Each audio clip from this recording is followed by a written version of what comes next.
Et nous accueillons maintenant le réalisateur d'un documentaire qu'on tenait absolument à mettre en avant ce matin. Il s'appelle Lève-toi et marche 2.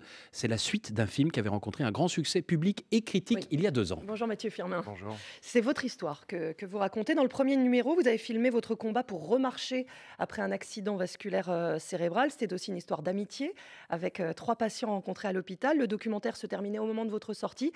Et là, on vous retrouve dans votre quotidien, toujours avec Adrien, Brice et Marius, parce que vous êtes restés amis. Vous avez voulu montrer la vie après la rééducation.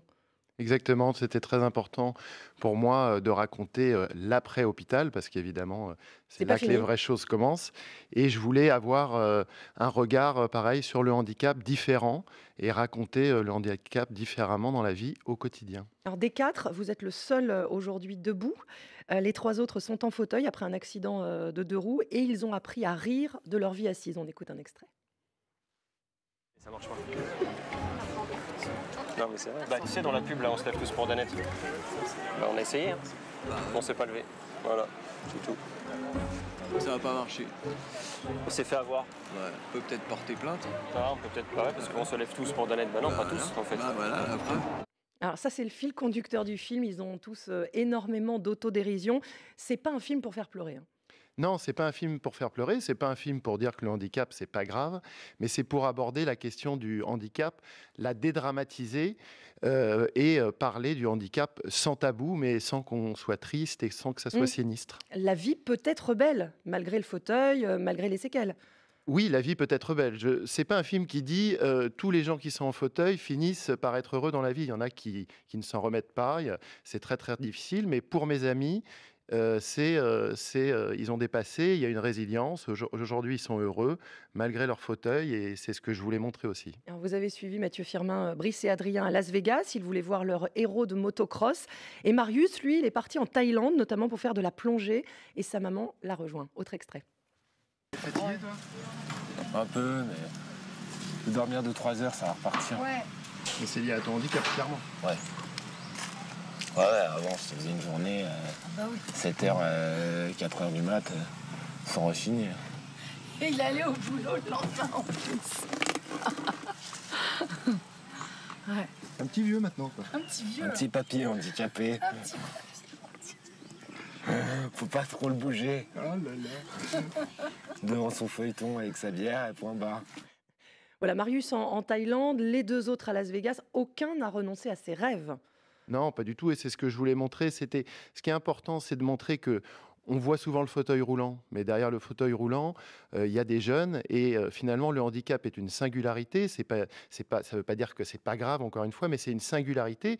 Et ce que je voulais montrer, c'est que cette singularité ne les empêche pas d'être des jeunes de 25 ans qui ont envie d'aimer, qui ont envie de voyager, qui ont envie d'avoir des copains, qui ont envie d'avoir une vie comme tout le Mhm. monde, malgré le fauteuil. Alors, vous n'éludez aucun sujet, pas même la sexualité. Le parti pris, c'est la vie en fauteuil, c'est ça. Oui, c'est-à-dire que la vie en fauteuil, c'est pas simplement des problèmes d'accessibilité, c'est des problèmes de vessie, c'est des problèmes de sexualité, c'est des problèmes d'escarre, c'est des problèmes de spasme. Il y a une kyrielle de problèmes qui sont des problèmes embêtants et graves.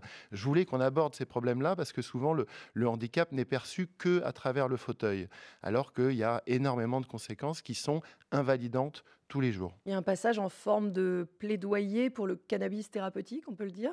Oui, bah, le cannabis thérapeutique, c'est un médicament qui aide beaucoup, notamment pour calmer les spasmes. Quand on est blessé à la moelle épinière, on a des spasmes anarchiques qui peuvent parfois être douloureux. Et le cannabis thérapeutique invalide ces spasmes.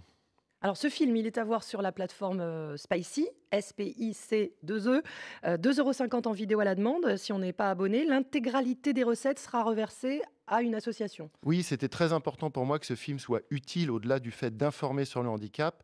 Donc 2,50 € qui sont reversés à l'ADAPT, qui est une association qui aide à l'insertion sociale et professionnelle des personnes en situation de handicap. France 2 avait diffusé le premier volet de Lève-toi et marche. Est-ce que là aussi, il y a une diffusion à la télé qui est prévue Il est prévu qu'il y ait une diffusion ce printemps sur France 2. à un horaire Un regardable, horaire- Oui, regardable. Tous les horaires sont regardables. surtout avec le replay. Voilà, non, dans la soirée. Et alors, le passage dont on vient de parler sur le cannabis thérapeutique, ça peut passer sur France 2. Il faut faire des adaptations parce que, bah voilà, en France, on a un CSA qui veille à ce que les choses soient compatibles avec le grand public. Donc vous avez dû couper des passages. On a dû adapter, oui, pour que ça soit regardable et acceptable par le CSA, mais ce qui est tout à fait normal. Vos 3 copains, ils ont vu le film? Oui, oui, ils ont vu le film. Ils se reconnaissent? Ils se C'est bien eux? reconnaissent, ça leur plaît. Évidemment, à chaque fois, je me dis: «Ah, j'espère que j'ai été fidèle à ce qu'ils pensent et ce qu'ils ressentent».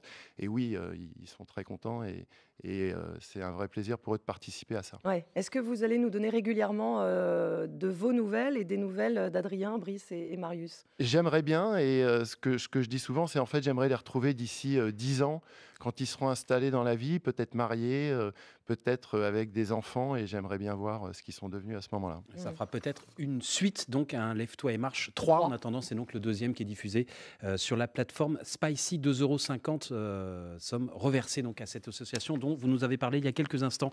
Merci beaucoup Mathieu Firmin d'être venu nous en parler Merci. ce matin au micro de France Info.